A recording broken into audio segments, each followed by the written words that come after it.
प्यारे बच्चों, आज संबंध एवं फलन की क्लास में आप पढ़ेंगे संबंधों के प्रकार।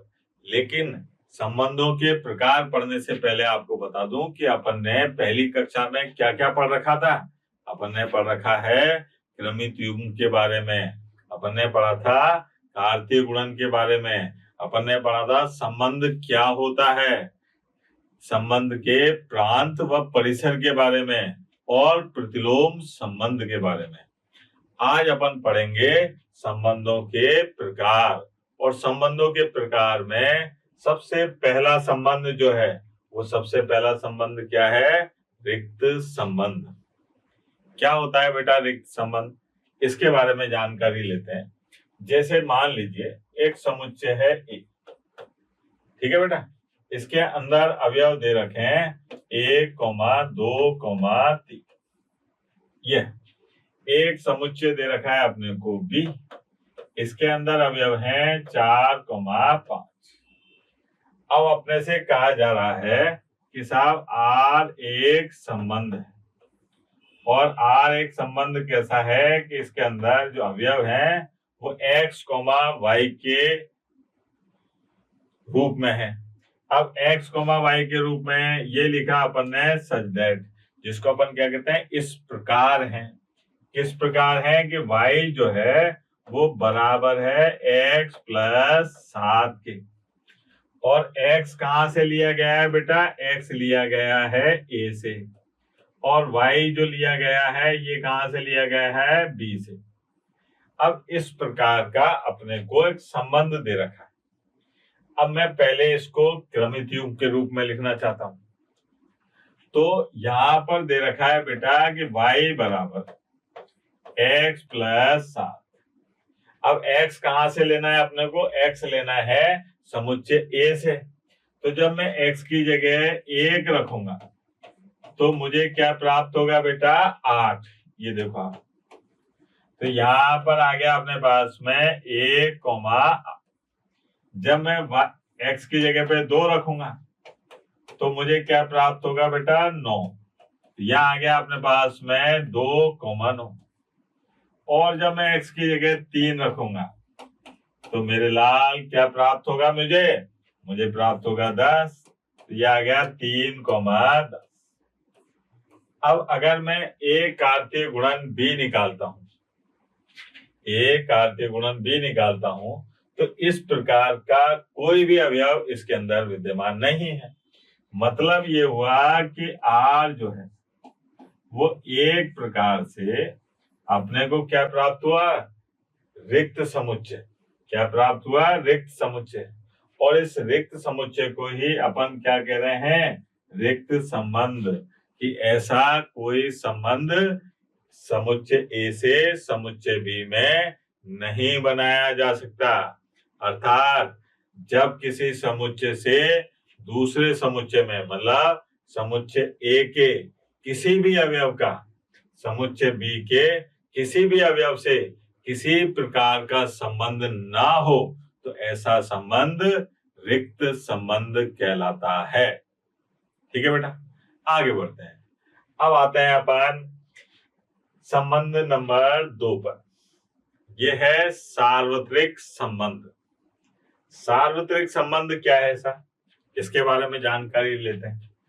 यहाँ पर अपने पास में है एक समुच्चय ए, जिसके अंदर अवयव है 1, 2, और साहब एक अपने पास में संबंध समुच्चय है बी, इसके अंदर अवयव हैं कौन कौन से? 1, b। अब आपको याद है कि अगर a कार्तीय गुणन b करूं तो मुझे मिलेगा क्या बेटा? 1, a और 1, b, ये मिला, और 2, a और 2, b, ये अपने को a और b का कार्तीय गुणन करने से प्राप्त हुआ। अब जो अपने को संबंध दे रखा है r, मान लीजिए अपने से कहा जा रहा है कि साहब ये r एक संबंध है, 1 कोमा ए, 1 कोमा बी और 2 कोमा ए और 2 कोमा बी, ये एक संबंध दे रखा है। तो यहाँ पर इन दोनों को देखने से अपने को पता चला कि इसके प्रत्येक अवयव का जितने भी संभव क्रमित युग्म बन सकते थे वो यहाँ विद्यमान है। यानी कि इसके एक अवयव का इनके प्रत्येक अवयव से संबंध है, इसके दूसरे अवयव का भी इनसे प्रत्येक अवयव से संबंध है। यानी कि जितने भी संभव संबंध थे वो सब हैं। यानी कि अपन कह सकते हैं कि साहब आर जो है वो वास्तव में बराबर है इसके ए कार्तीय गुणन बी के। ए कार्तीय गुणन बी के मतलब संबंध आर में जितने भी अवयव हैं या जितने भी संबंध हैं वो सब ए कार्तीय गुणन बी में विद्यमान है। तो ऐसे संबंध को सार्वत्रिक संबंध कहा जाता है। सार्वत्रिक संबंध जब दो समुच्चयों में इस प्रकार के संबंध हो कि जितने संभव संबंध हैं वो सब उसमें विद्यमान है, तो इसका मतलब ऐसा संबंध सार्वत्रिक संबंध कहलाता है। नंबर 3 पर आते हैं बेटा, कौन से संबंध के बारे में? तत्समक संबंध। अब तत्समक संबंध क्या होता है साहब? ये देखिए, इस तत्समक संबंध को अपन ऐसे आई लिख के और यहाँ छोटा सा ए लिख देते हैं, ऐसे करते हैं, इससे भी प्रदर्शित करते हैं। इसमें क्या है, अपने पास में एक समुच्चय दे रखा है ए और इसके अंदर अवयव है 1 2 3 या और साहब एक संबंध है आ जो कहां से कहां में है, ए से ए में है। अब अगर समुच्चय ए के प्रत्येक अवयव का स्वयं से और केवल स्वयं से संबंध हो, स्वयं से और केवल स्वयं से संबंध हो, तो ऐसा संबंध तत्समक संबंध कहलाता है। नहीं है बात समझ? दिखाते हैं साहब कि मान लीजिए ये समुच्चय ए है ना बेटा, ये समुच्चय ए और ये भी समुच्चय ए है। यहां पर लिखा अपन ने 1 2 3, ये लिखा 1 2 3। अब मैं कह रहा हूं कि साहब 1 का 1 से संबंध है, 2 का 2 से संबंध है, 3 का 3 से संबंध है। जितने भी समुच्चय ए में अवयव थे उनका स्वयं से और केवल स्वयं से, केवल स्वयं से का मतलब यह है कि इस 1 का 2 से नहीं होना चाहिए या 2 का 1 से नहीं होना चाहिए। तो यहाँ पर अगर संबंध इस प्रकार से है कि 1 कोमा 1 2 कोमा 2 और साथ 3 कोमा 3 ये है, तो ऐसा संबंध क्या कहलाता है? तत्समक संबंध कहलाता है। और तत्समक संबंध के लिए ऐसे लिख देते हैं सर। इसमें बात ध्यान रखना, मैं बार बार कह रहा हूं कि समुच्चय ए के प्रत्येक अवयव का केवल और केवल स्वयं से संबंध होना चाहिए, तो ऐसा संबंध तत्समक संबंध कहलाता है। ठीक है बेटा, एक उदाहरण से समझते हैं। क्या उदाहरण है साहब? कि एक समुच्चय ए है जिसके अंदर अवयव है 1 2 3। ठीक है, अपने को बताना है कि इन तीनों में से कौन सा तत्समक संबंध होगा और कौन सा नहीं होगा। तो यहाँ पर अगर मैं पहले देखूं कि ये क्या दे रखा है अपने पास में, तो अपने पास R1 के बारे में ऐसे करते हैं कि ये है समुच्चय ए, इसके अंदर अवयव है 1 2 3 और ये है समुच्चय ए, यहाँ पर भी अवयव है 1 2 3। अब मैं यहाँ पर पहले R1 के बारे में बातचीत करूं, यानी कि जो पहला संबंध दे रखा उसके बारे में। इसमें क्या कह रहा है कि बेटा 1 का 1 से संबंध है, 1 का 1 से संबंध है, बहुत अच्छी बात। फिर 2 का 2 से संबंध है, फिर 3 का 3 से संबंध नहीं है। अब इसका मतलब ये हुआ कि समुच्चय ए के प्रत्येक अवयव का, ये 3 रह गया ना, इस 3 का संबंध 3 से नहीं है, तो इसलिए ये संबंध तत्समक संबंध नहीं है। कौन सा? R1 वाला। क्यों नहीं है? क्योंकि ये परिभाषा को सत्य नहीं करता। परिभाषा क्या है कि समुच्चय ए के प्रत्येक अवयव का केवल और केवल स्वयं से संबंध होना चाहिए, प्रत्येक अवयव का। यहाँ पर 3 नहीं है, ये वाले 3 का संबंध 3 से नहीं है, तो इसलिए R1 जो है तत्समक संबंध नहीं है, तत्समक संबंध नहीं है। आई बात समझ में बेटा? संबंध नहीं। अच्छा, R2 के बारे में बातचीत करते हैं। R2 के लिए अपन ने क्या काम करा, ये देखो आप, ये समुच्चय ए और ये समुच्चय ए, 1 2 3, 1 2 3। अब यहां हो सा 1 का 1 से संबंध है, बहुत अच्छी बात है। 2 का 2 से है, 3 का 3 से है, 1 का 1 से, 2 का 2 से, 3 का 3 से। लेकिन यहाँ पर 1 का 3 से संबंध हो गया। देखो आप, 1 का 3 से संबंध, ये कौन सा संबंध है बेटा? R2। अब साहब यहाँ पर अपन क्या देख रहे हैं कि परिभाषा ये कहती है कि समुच्चय ए के प्रत्येक अवयव का स्वयं से और केवल स्वयं से संबंध होना चाहिए। लेकिन यहाँ पर इस अवयव 1 का 2 से संबंध हो गया, 1 से स्वयं से तो है ही, लेकिन साथ में इस 3 से भी संबंध है।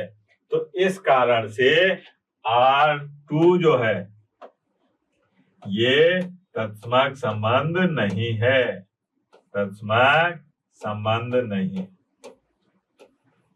संबंध नहीं। आई बात बेटा समझ? R3 में देखते हैं सर, ये है अपने पास में समुच्चय ए, ये ए और ये वही 1 2 3, यहां पर भी 1 2 और 3। अब ये क्या कह रहा है कि 1 का 1 से संबंध है, 2 का 2 से है, 3 का 3 से है।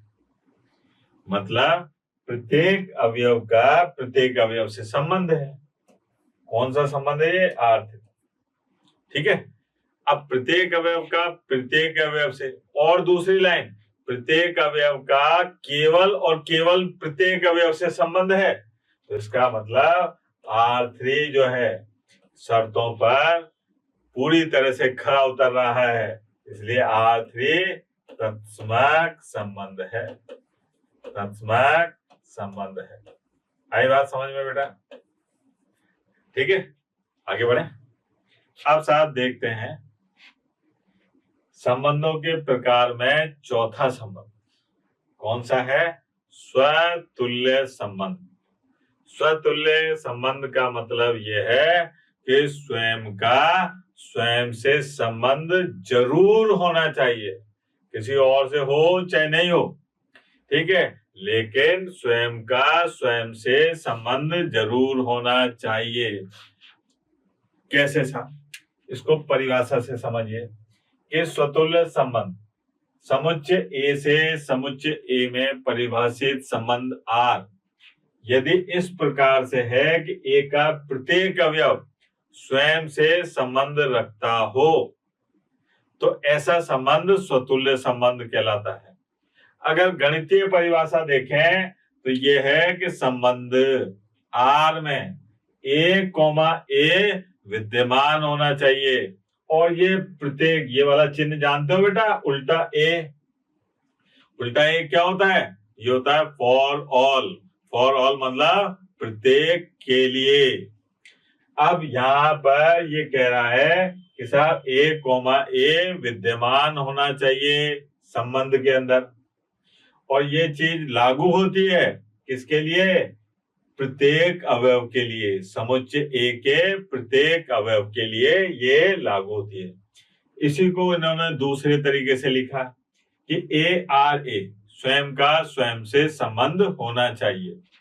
देखते हैं भाई कि मान लीजिए यहां पर अपने पास में एक समुच्चय है A, जिसके अंदर अवयव है 1, 2 और 3। ये लिख लिया साहब। अब यहां से मैंने कहा कि साहब R1 ये अपने पास में है 1,1, 1,2 और 1,3, 2,1, 2,2 और 3,3। ये आ गया। अब परिभाषा तो ये कहती है कि साहब स्वयं का स्वयं से संबंध होना चाहिए। स्वयं कौन? इसके अवयव लेते हैं समुच्चय ए के। समुच्चय ए का पहला अवयव है 1, तो 1 का 1 से संबंध है क्या? देखो आप 1 का 1 से संबंध है ना बेटा। ये देखो आप 1,1 ये पूरी तरह से विद्यमान है। अच्छा 2 का 2 से संबंध है क्या? तो देखो आप 2,2 ये भी पूरी तरह से विद्यमान है। अब 3,3 क्या ये विद्यमान है? ये भी विद्यमान है। तो इसका मतलब ये हुआ कि समुच्चय ए के प्रत्येक अवयव का स्वयं से संबंध है। अब बालक कहे कि सर इसमें ये बाकी के अवयव भी तो दिखाई दे रहे हैं, ये वाले, ठीक है, 2,1, 1,3 ये भी तो दिखाई दे रहे हैं, 1,2 इनका क्या हुआ? तो अपने को इनसे कोई लेना देना नहीं है। अपने को ये देखना है कि जो अपने समुच्चय ए में 3 अवयव थे, क्या उन तीनों का स्वयं से संबंध है कि नहीं है। अगर किसी और से भी है तो कोई फर्क नहीं पड़ रहा, लेकिन स्वयं का स्वयं से जरूर होना चाहिए। दूसरी बात, अगर मान लीजिए यहां पर लिखा हुआ है R2, ये समुच्चय, यहां पर मैंने लिखा 1,1 और शायद 2,2 और 3,1 और 1,2 ये लिख दिया था। अब मैं कहूं क्या ये स्वतुल्य संबंध है? तो देखो आप यहाँ 1 का 1 से संबंध है। देखो आप 1,1 का इससे संबंध है, 1,1 विद्यमान है ना। फिर अगर आप 2,2 की बात करें तो क्या 2,2 इसमें विद्यमान है? देखो आप विद्यमान है। लेकिन इसमें देखा मैंने कि ये 3 का स्वयं से संबंध नहीं है। मतलब यहाँ पर 3,3 विद्यमान नहीं है। ठीक है बेटा। अब ये विद्यमान नहीं है तो इसका मतलब ये हुआ कि ये वाला संबंध स्वतुल्य संबंध नहीं है। आई बात समझ?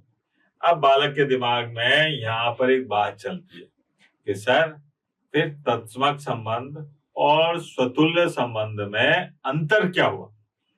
तत्समक संबंध और स्वतुल्य संबंध में अंतर क्या हुआ? तो बेटा वहां पर मैंने क्या लाइन बोली थी कि स्वयं का समुच्चय ए के प्रत्येक अवयव का स्वयं और केवल स्वयं से संबंध होना चाहिए। केवल का मतलब ये था कि किसी और से नहीं होना चाहिए। यहाँ पर क्या है कि स्वयं का स्वयं से संबंध होना चाहिए। अगर किसी और से हो जाता है, किसी और से भी संबंध हो जाता है तो कोई फर्क नहीं पड़ता। ठीक है। अब यहाँ पर एक बात निकल के आती है कि प्रत्येक तत्समक संबंध स्वतुल्य संबंध होता है। प्रत्येक तत्समक संबंध स्वतुल्य संबंध होता है, लेकिन जरूरी नहीं है कि प्रत्येक स्वतुल्य संबंध तत्समक संबंध भी हो।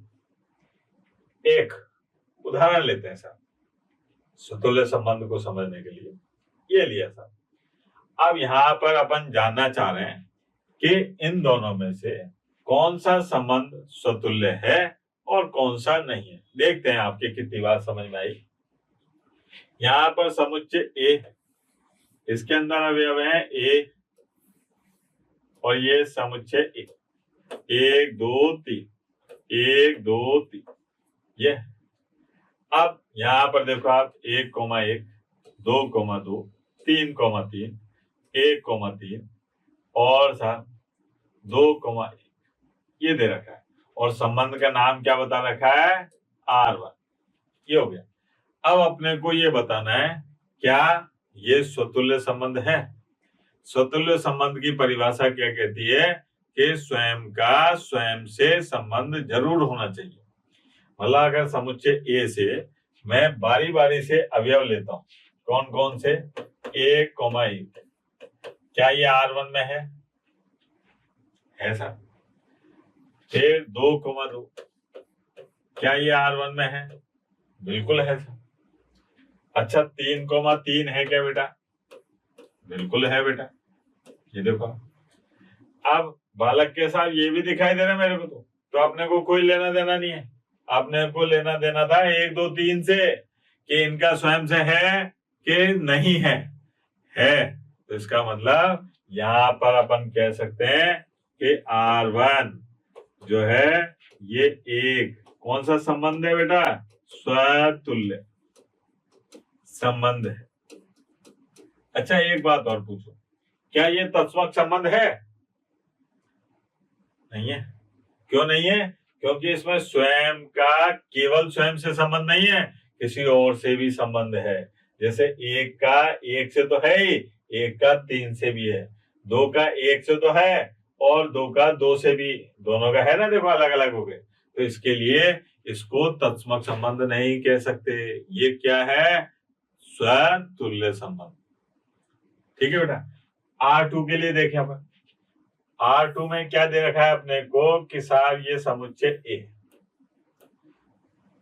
और ये एक और समुच्चय। अब यह वही 1, 2, 3, 1, 2, 3। अच्छा यहाँ देखो 1 का 1 से संबंध है, 3 का 3 से संबंध है, 2 का 1 से संबंध है और साथ 3 का 2 से संबंध है। अब इस संबंध का नाम दे रखा है अपन ने R2। ये अब ये बताओ क्या ये स्वतुल्य संबंध है, देखो ध्यान से। स्वतुल्य संबंध ये कहता है कि सब 1,1 इस R में होना चाहिए। तो क्या 1,1 R2 में है, देखो आप, बिल्कुल है सर। अच्छा 2,2 R2 में होना चाहिए, क्या 2,2 R2 में है, ध्यान से देखो बेटा। अरे कहीं भी नहीं है, 2 का 2 से संबंध ही नहीं है, तो इसका मतलब ये विद्यमान नहीं है। अब विद्यमान नहीं है, अब 3,3 भी देख लो, अरे 3,3 तो है, लेकिन अपन इसको स्वतुल्य संबंध नहीं कह सकते। अगर एक भी अवयव ऐसा बच जाता है जिसका स्वयं से संबंध नहीं है, एक भी अवयव अगर ऐसा बच जाता है जिसका स्वयं का स्वयं से संबंध नहीं है, तो ऐसे संबंध को स्वतुल्य संबंध नहीं कह सकते। आई बात समझ में? आगे बढ़ते हैं।